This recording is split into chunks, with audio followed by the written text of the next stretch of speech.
વર્ણિવેશરમણી દર્શન મંદહાસરુચિરાનનાંબુજં પૂજિતં સુરનરોત્તમેર્મુદાધર્મનંદનમહં વિચિંતે.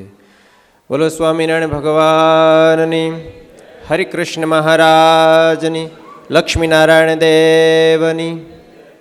સર્વાવતારી સર્વ કારણના કારણ ઈષ્ટદેવ મંદિરની વિશે વિરાજમાન હરિકૃષ્ણ મહારાજ લક્ષ્મણ દેવ, જેના દિવ્ય સાનિધ્યમાં રહીને ખૂબ ભગવાન સ્વામિનારાયણનું સંત સેવની એવું સ્વરૂપ હરિમંડપની અંદર બિરાજમાન છે.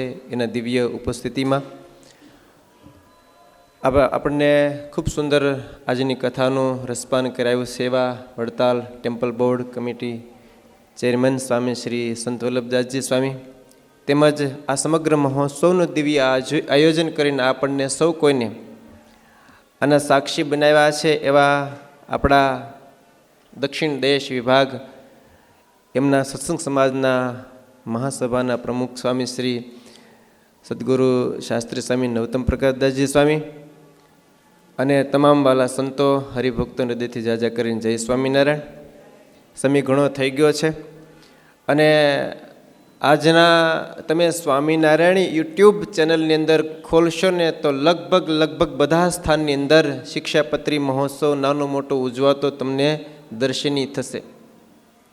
પણ એ આપણે બધા એટલા માટે વિશેષ ભાગ્યશાળી, જો કે તમામ સંતો આપણને આપણી જાતને ભાગ્યશાળી મનાવી રહ્યા છે, એટલા માટે વિશેષ માનવું જોઈએ આપણે કે આપણે જે સ્થાનમાં ભગવાન સ્વામિનારાયણ બેસીને શિક્ષાપત્રી લખે, પોતાના સારા સંપ્રદાય નહીં, સારા જીવ પ્રાણી માત્રની ચિંતા કરીને સર્વજીવ હિતાવહ સંદેશ આ દુનિયાને આપવા માટે બેસે, એ સ્થાનમાં બેસીને આપણને એ ગ્રંથને શ્રવણ કરવા માટે લાભ મળ્યો છે.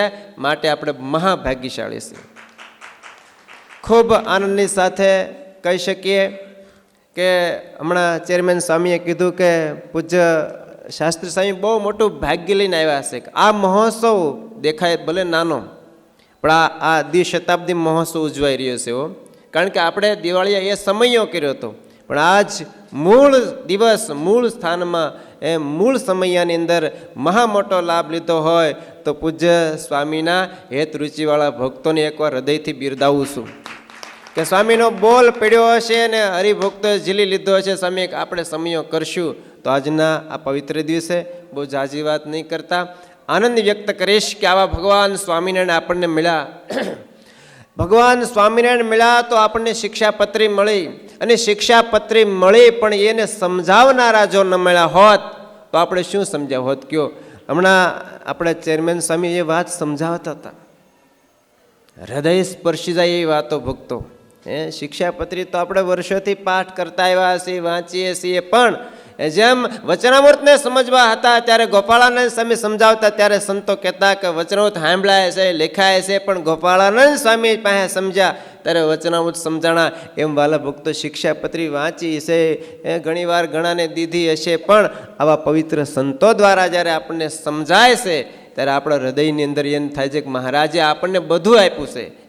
શિક્ષાપત્રી આપે એની સાથે આવા શિક્ષાપત્રી સમજાવનારા સમર્થ સંતોની પણ ભગવાન સ્વામિનારાયણ આપણને ફોજ આપી, એનો હૃદયમાં આનંદ, એનો આપણને કેફ હોય. તો વાલા ભક્તો આજના પવિત્ર દિવસે પૂજ્ય નવતમ પ્રકાશ સ્વામી જેવા સમર્થ સંત એનું સ્મરણે અખંડ હું જોતો, એનો વઠ ચાલુ હોય સ્વામિનારાયણ સ્વામિનારાયણ સ્વામિનારાયણ. કેવો જ્ઞાન છે, એનામાં વિજ્ઞાન છે, એનામાં ધ્યાન છે.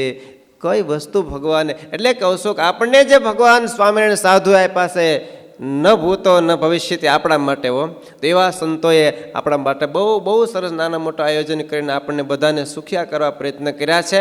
તો આજના પવિત્ર દિવસે ભગવાન હરિકૃષ્ણ મહારાજ લક્ષ્મણ દેવના ચરણોમાં પ્રાર્થના કરી, મહારાજ આપે જે અમને આપ્યું છે એનો અમને અહેસાસ રહે, એનો અમને આનંદ રહે, એનો અમને અભાવ રહે, એ ભગવાન આપણા સૌ પર કૃપા કરે, એ ભગવાનના ચરણો પ્રાર્થના કરીએ. અને આ ઉત્સવની અંદર જેમણે સેવા કરી છે તન મન ધનથી ભગવાન સ્વામિનારાયણ એને મહાસુખ્યા કરે, એ ભગવાન હરિકૃષ્ણ મહારાજ લક્ષ્મણ દેવના ચરણો પ્રાર્થના કરી વિરમું છું.